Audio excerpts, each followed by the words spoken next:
Writing: The Billionaire Who Lived Like a Stranger. After discovering that Marcus was the mysterious billionaire who had saved the grocery store, the owner could hardly believe it. For months, he had treated Marcus like an ordinary employee. They worked side by side, shared jokes, helped customers, and sometimes ate lunch together. Marcus finally explained why he had hidden his identity. "I wanted to know who people were when they had no idea I was rich." The store owner smiled. "You could have told me." Marcus laughed. "If I had told you, everything would have been different." Instead of leaving town, Marcus made a surprising decision. He bought the entire building and transformed the struggling grocery store into a modern community market. But he didn't forget the people who had helped him. Every employee received a pay raise and a percentage of the business. The cashier who had always encouraged Marcus became the store's operations manager. The delivery driver became a business partner. And the elderly owner, who had almost lost everything, received enough money to retire comfortably with his wife. Marcus also paid off every outstanding debt and created an emergency fund for employees facing financial difficulties. Within a year, the little store became one of the most successful businesses in the neighborhood. People traveled from different parts of the city just to shop there.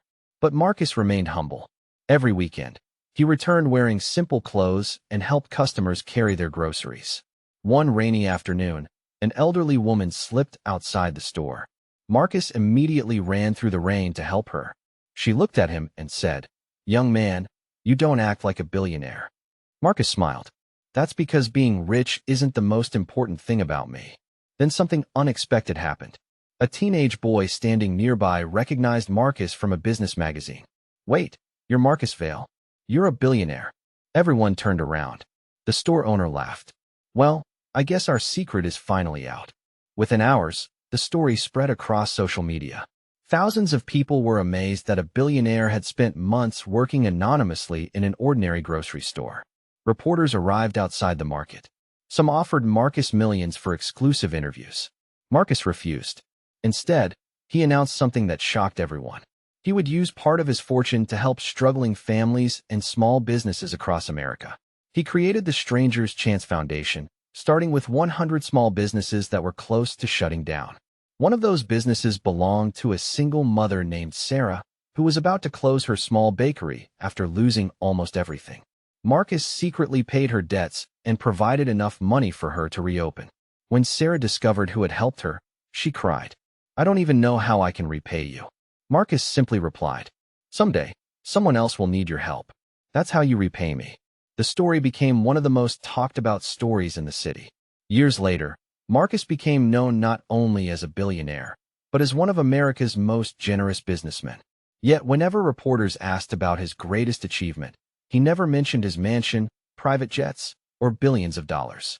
He always talked about the little grocery store, because that was where the richest man in America discovered something money could never buy: real friendship, loyalty, kindness, and a place where he could finally be himself. And every Christmas, Marcus returned to that same store, not as a billionaire, but simply as Marcus, the quiet employee who had once walked through its doors looking for something money couldn't buy. Now the store had become more than a business. It had become a home for everyone who had once felt forgotten. And Marcus finally understood the greatest lesson of his life. You can buy almost anything with money, but you cannot buy genuine love, loyalty, or belonging. Those things have to be earned. That was the moment Marcus stopped trying to find a richer life. He realized he had already found the richest life of all.